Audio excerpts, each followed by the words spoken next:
might know how old that is. That's my dad. Wow.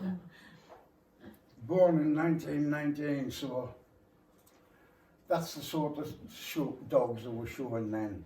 Somebody said it's border. I don't think it's border here, but that's our core sample. The long way to go.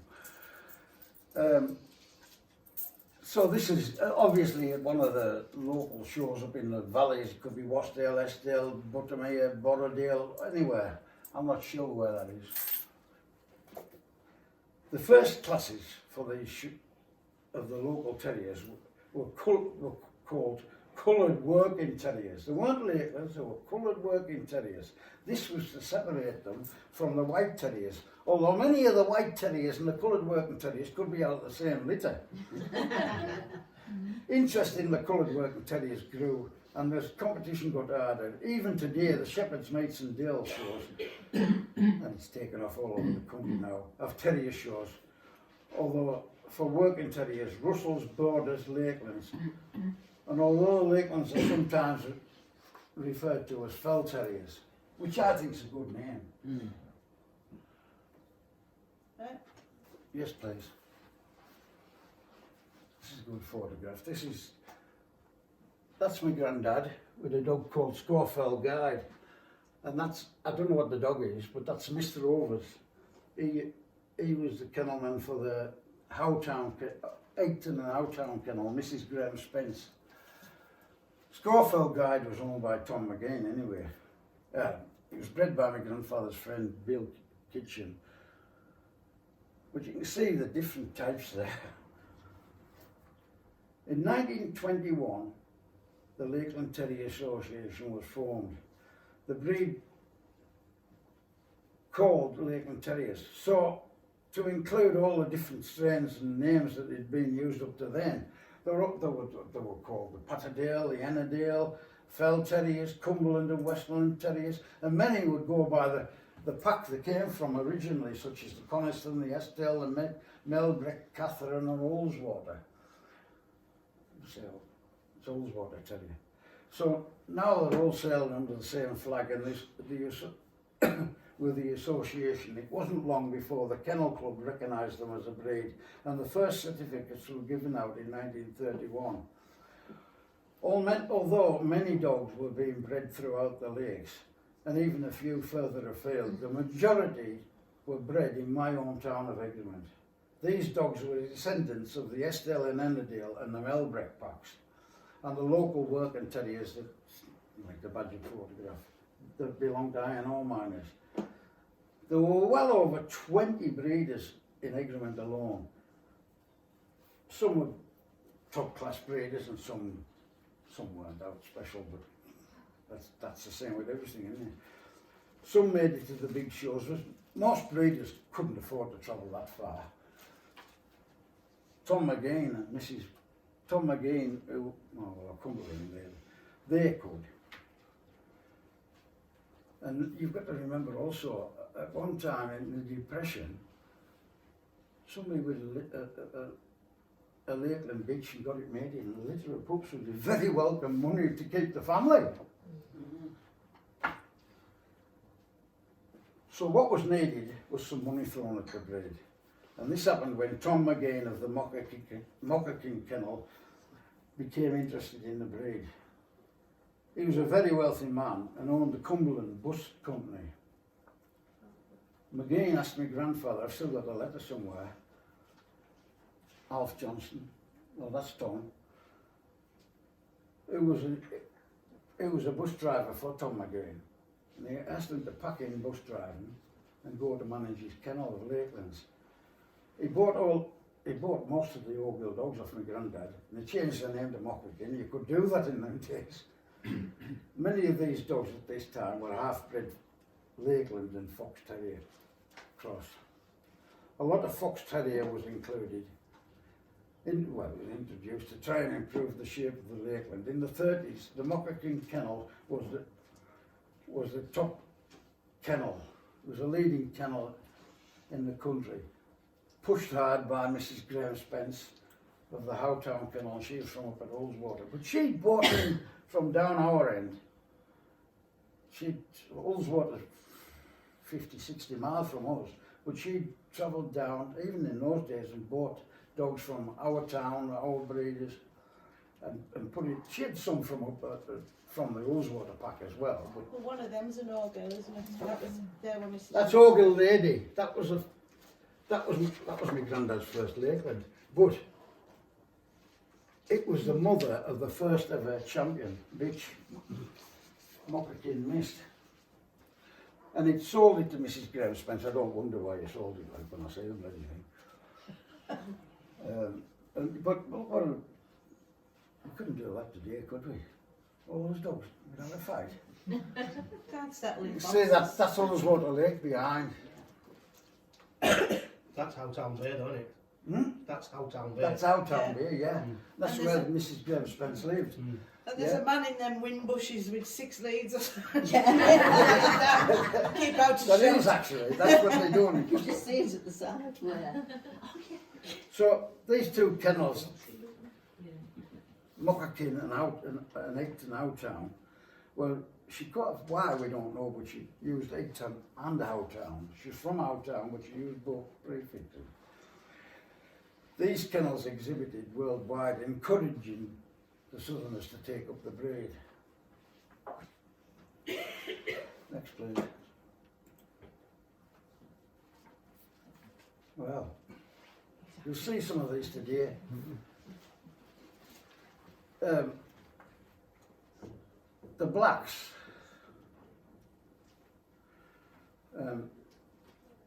died out in this country, but we've got them back. The blacks, the blues, and the livers all died out. But when you think about it, they were Bedlington colours. That was coming with the Bedlington, and they were trying to get away from them. So after the Second World War, there was no more blacks registered in this country. But that dog, Egton Surprise, had been sent to Scandinavia by Mrs. Graham Spence, and the guy over there had preserved the colour. He wasn't bothered about showing much. He was more work, and he had Mockerkin bitches as well. With some decent stuff, but all he was interested in was work. There's a guy later on took them up and he showed them. The breed worked its way down the continent, and that's how I got one. My German friend brought me a black dog over. It wasn't much good, but we have improved them a bit. It's British judges don't tend to put them up, the blacks. Right, next one, dear. Now that dates that, doesn't it? That's my dad again. He's got his sergeant stripes. He must have been home on leave. It must have been about 1942. Because he went to Burma after, they went to India, to Burma to fight the Japanese. Thought he was going to the Middle East, the ship carried on to India. So the breed as a show dog was developed between the two world wars, a space of only 21 years. And although Lakeland as a breed had come a long way, was still a lot of progress had to be made. When the Second World War commenced, more dogs, the Germans had kicked off again, hadn't they? So dog shows were put on hold again. So people couldn't afford to keep these dogs. They were struggling to feed themselves, so they got rid of a lot. They just kept a minimum of Lakelands.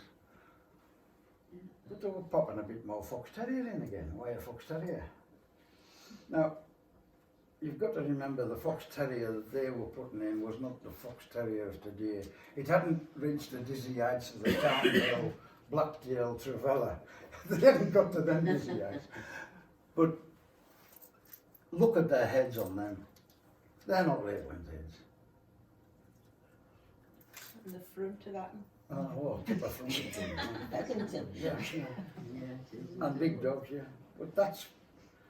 But as I say, it was a definitely different wire. Harder coated, not as much furnishings, and still have a day's work in them. I don't think many wires have today. Next please. Oregill Captain.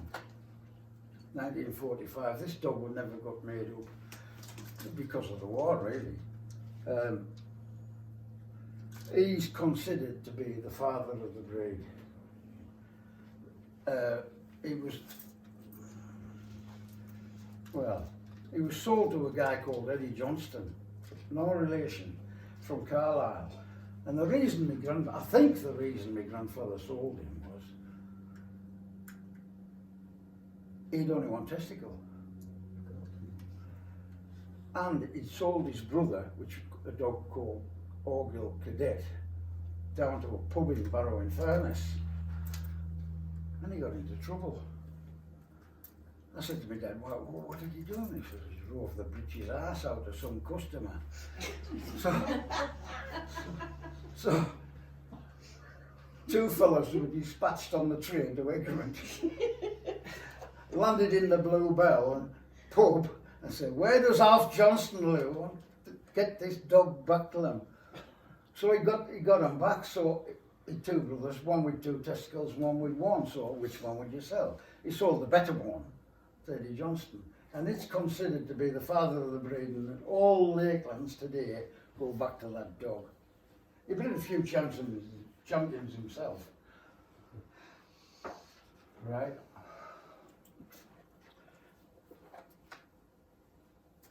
Cracker and Coppercorn. Cracker was my granddad's favourite dog. He looks very Welshy, but they were dark, a lot of them. I've got paintings of the early 1934, 1937 Lakelands, and they were black.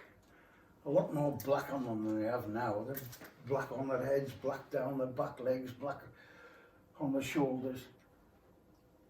But he was my granddad's favourite. This is his son, Coppercorn.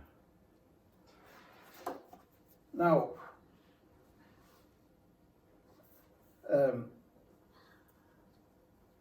Coppercorn was used mainly, not mainly, but by a lot of working terrier men. Huntsmen from the packs were coming and using him because he was a nutcase. He was a crazy dog, he would fight anything. No reverse, I think. No reverse gear. I remember him as a little lad, and all I knew was jack and keep out of his bloody road. And they reckon it was terrible when the two dogs were in the kennel at the same time, because if you didn't shut the gate fast enough, there'd be a dog fight. But the Coppercorn was used by it was definitely used. I've got the kennel records, and my granddad's kennel, I don't do it properly, but my granddad did kennel records of who mated the bitches, because it was coming from all over the country. And a lot of huntsmen had used that Coppercorn, the Melbrick and the Eskdale had used him. My own pedigree lines, kennel club lines, will go back to Cracker, but I have the working type as well, and they go back to Coppercorn. Fuck yeah.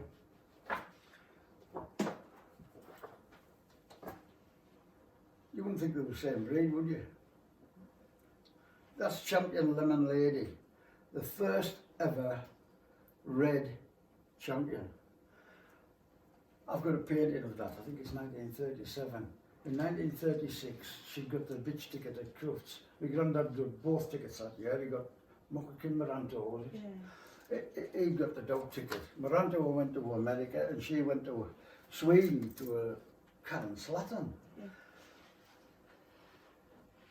And I've got a painting of a Lemon Lady, and Karen Slatten came to our house, and she said, well, it wasn't that colour. The artist said, no, and it wasn't that shape either, because that's a photograph of it. And if you see the painting of it, the artist had had a lot of license. But it's amazing, they knew back in 1937 what they were aiming for. They hadn't got it, but they were trying. No, that's how Lemon Lady to this. How do you get from this to this? Through a lot of this wire fox terrier. Lovely picture. That bitch was a crackly bitch, one of the top kennels in its day, and it lived next door. And it would be used to breed Lakelands off. In 1951, a lady called Miss Morris, the Calder Kennel, she was the original Calder Kennel, she must have been talking to my granddad at the show, saying, where's all this white coming from? So she won't let me read the whole letter because it'll take forever. My He granddad, doesn't know when to stop. thank you. So my granddad replied to her, and luckily I got a copy of that letter. And what he said in the beginning, the best Lakeland, or working terrier as it was called back then, in 1920 or before, when I first took any notice of them, was a dog called Spedding Scamp, a half-bred dog. In fact, nearly all the leading dogs in those days were half-bred ones, and many since, including champions, were half-bred wire fox and Lakeland crosses. But it's easier said than done. I've spent many years at this game and more often unlucky than lucky. Spedding Scamp was a sire to Castle Bugler, who was out of a bitch called Flower Girl, a good wire bitch, but lame. So Castle Bugler at the time, I'm not great at maths, but to me it's 3/4 wire already. It's remarkable still. It's remarkable how these half-bred ones sired such good colours. The few mismarked ones were drowned. Scawfell Guide was a real terrier. He won a great deal. He was a real black and tan and sired many leading dogs, including champions, as he mated many white bitches and done well, as he was fairly well colour-bred for 2 generations. Champion, Moccakin, Mac, Guardsman and others were half-bred but did much to get the type we wanted.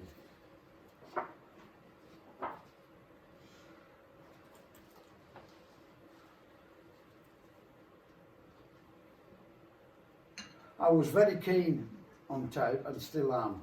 I want a fox terrier only black and tan. Both dogs are made for the same job, so why should they be different? Only the wire men went for the long, lean head. We don't want that. We want that. That's it. I'm sure I've missed something. I'm sure you're done.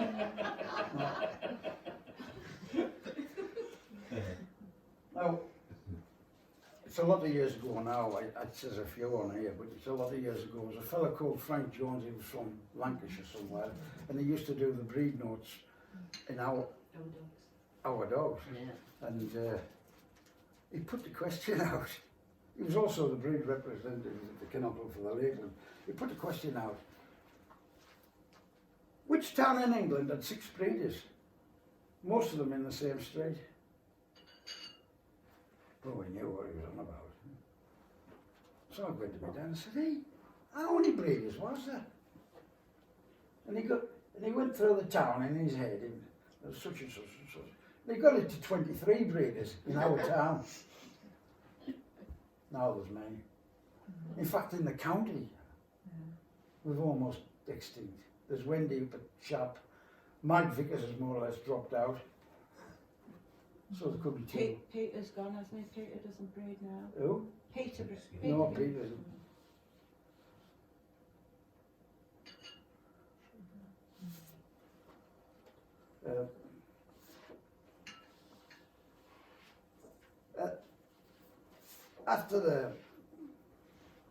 During the Second World War, the breeders put that much wire in. But when the dog show started again, they came out a different breed. They'd improved so much. They were unrecognisable. They'd improved them that much. And that's what we've got today. I mean, there's been an improvement since, maybe more for type, but... And that's it. That's the Lakeland we have today.